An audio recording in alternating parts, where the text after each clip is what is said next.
जय मसीह की साथियों, परमेश्वर का अनुग्रह एवं दया आप तमाम वीडियो देखने वालों पर होती रहे यीशु मसीह के नाम में, आमीन।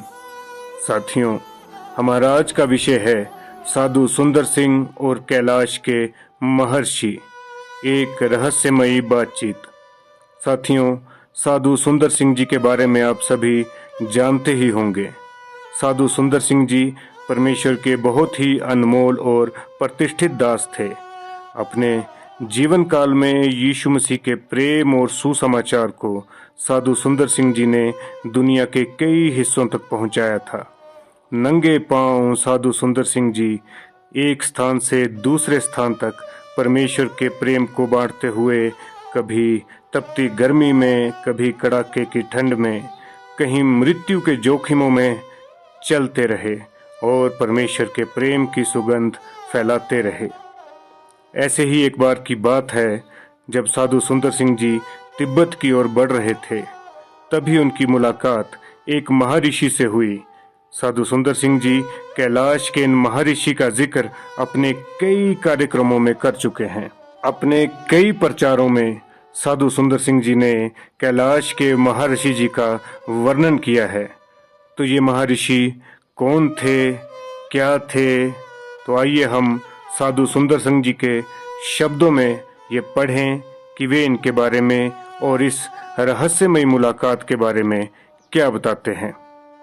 साधु सुंदर सिंह जी कहते हैं, जब मैं मानसरोवर झील की दिशा में जा रहा था तो मैंने एक चट्टान पर रखी हुई पत्थर की सलीब देखी, अर्थात क्रूस देखा।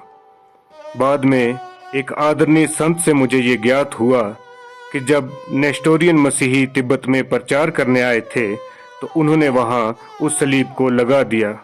जब मैंने उस एकांत स्थान में विजय का ध्वज देखा तो मेरा हृदय आश्चर्यचकित रह गया और एक मिश्रित आनंद से नृत्य करने लगा, और मैं कुछ और भी देखने का इच्छुक था। लेकिन जब मैं चारों ओर घूमा तो मैं निराशा से एक पहाड़ी से नीचे उतर गया। जब मैं नीचे उतर ही रहा था तो बर्फ पर पैर फिसलने के कारण मैं एक गुफा के सामने गिर पड़ा और एक आदरणीय व्यक्ति को आंखें बंद किए बैठे देखकर आश्चर्यचकित हुआ। उनके शरीर पर कोई वस्त्र नहीं था। उनके बाल व नाखून बहुत बड़े बड़े हो गए थे। पहले उन्हें देखकर मैं डर गया, पर जब उन्होंने अपनी तेजस्वी आंखों को खोला और मुझे बैठने का संकेत किया तो मेरा हृदय इस विचार से आश्वस्त हुआ कि ये कोई ऐसा मनुष्य नहीं है जिससे भयभीत हों, परंतु ये सच्चे ऋषि हैं। उन्होंने कहा, मेरा जन्म सिकंदरिया मिस्र का था। जब मैं 30 वर्ष का हुआ तो सेंट फ्रांसिसी के भतीजे जारनोस ने मुझे बपतिस्मा दिया। 75 वर्ष की आयु तक मैंने समस्त विश्व में प्रचार किया। मैं अच्छी तरह 21 भाषाएं बोल सकता था। जब मैं ये जान गया कि अब और यात्रा नहीं कर सकता तो मैंने धीरे धीरे इस स्थान की ओर बढ़ना शुरू किया और धीरे धीरे इस स्थान की ओर चला। मैं यहाँ 209 वर्ष से रह रहा हूँ। ये कैलाश के महर्षि साधु सुंदर सिंह जी से कहते हैं। आगे लिखते हैं कि परमेश्वर ने मुझे प्रार्थना की सेवकाई सौंपी है कि मैं बारी बारी से विभिन्न स्थानों के लिए प्रार्थना करूं, क्योंकि मसीह का आगमन निकट है। मैं उसके आगमन तक जीवित रहूंगा, और केवल मैं ही नहीं वरन अनेकों मसीही अभी भी जीवित हैं जो स्वयं प्रभु को अपनी आंखों से बादलों पर आते देखेंगे। उस समय हनोक और एलिया के समान हम भी स्वर्ग को उठा लिए जाएंगे। उस उठाए जाते समय तुरंत हमारे शरीर महिमा युक्त हो जाएंगे। तब एक साथ हम उस अनंत जीवन में मसीह के साथ राज्य करेंगे। 1000 वर्ष तक मसीह प्रकट रूप से इस धरती पर राज्य करेंगे। उनका सिंहासन उसी स्थान पर होगा जहां क्रूस घातित प्रभु ने हमारे लिए मृत्यु और शैतान पर विजय पाई, और 1000 वर्ष के लिए शैतान बांधा जाएगा। उसके पश्चात 3.5 वर्ष के लिए वे छोड़ा जाएगा। उसके पश्चात पापियों का पुनरुत्थान और न्याय होगा।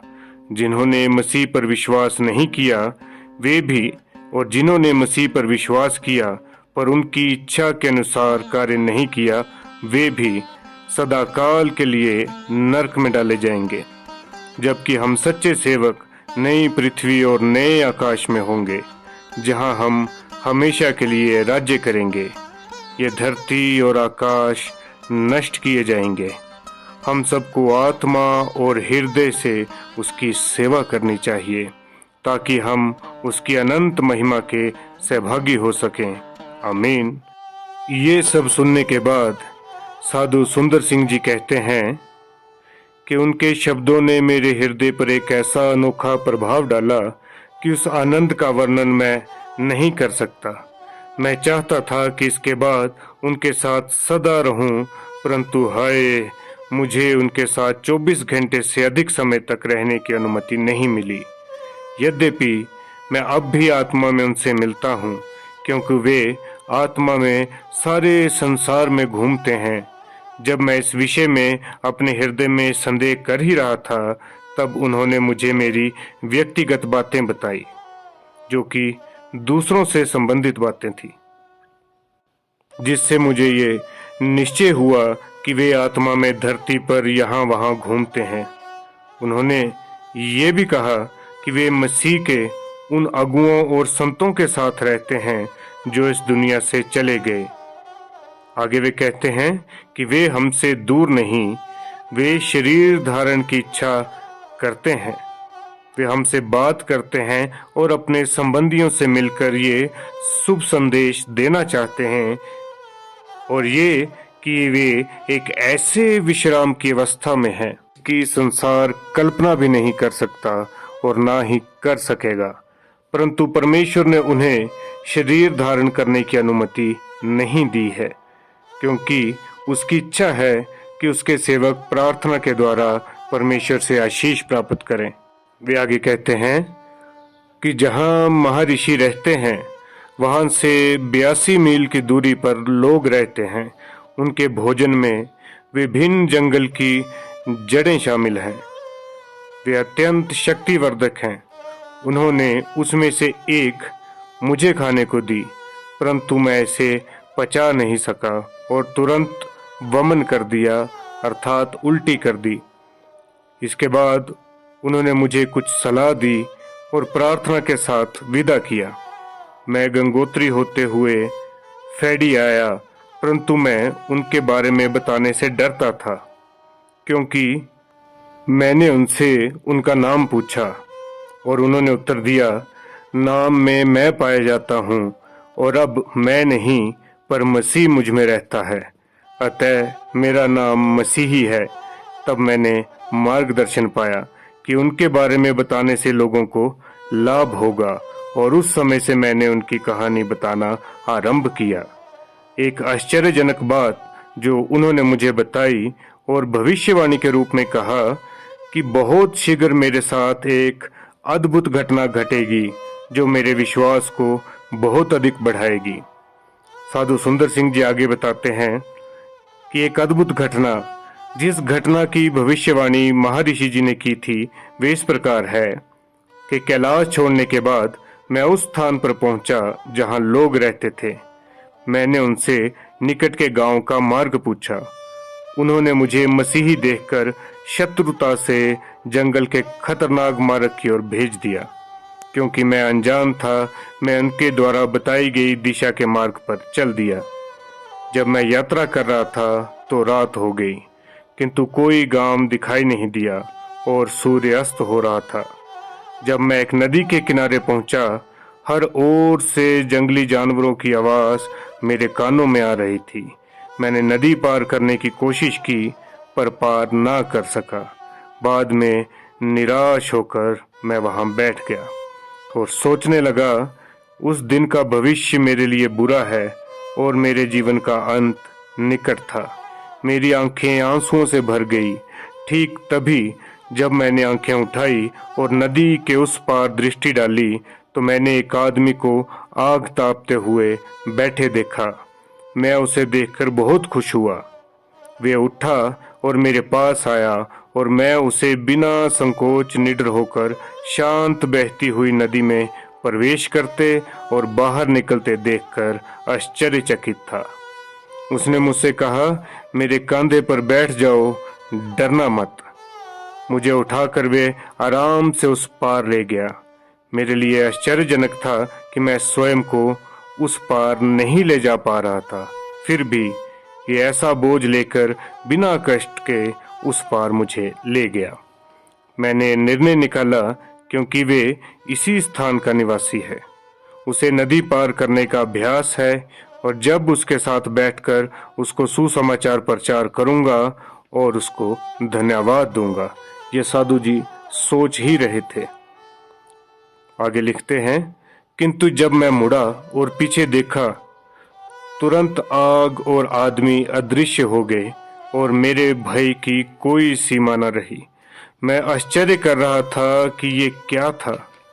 तब मुझे उन आदरणीय संत के शब्द स्मरण आए कि एक अद्भुत अनुभव तुम्हें होगा और तेरा हृदय परमेश्वर के प्रति आनंद और कृतज्ञता से भर जाएगा। ऋषि के कथन के अनुसार मैंने अदृश्य संसार से महान बल और शक्ति प्राप्त की। आमीन। तो साथियों, आज के वीडियो में बस इतना ही। आपको हमारा वीडियो कैसा लगा आप हमें कमेंट सेक्शन में बताएं। ये कोई मनगढ़ंत कहानी नहीं है, इसका रेफरेंस है, ये बुक है साधु सुंदर सिंह रिश्ते पैरों के प्रेरित, डॉक्टर शमुएल द्वारा लिखी हुई। मैं इसका लिंक डिस्क्रिप्शन में भी दे दूंगा, यदि आप चाहें तो इसे मंगवा सकते हैं। ऑनलाइन ये आसानी से उपलब्ध है। तो इस बुक के पेज नंबर 34, 35, 36 और 37, इसमें इस घटना का पूरा विवरण है जो हमने आपको पढ़ के सुनाई।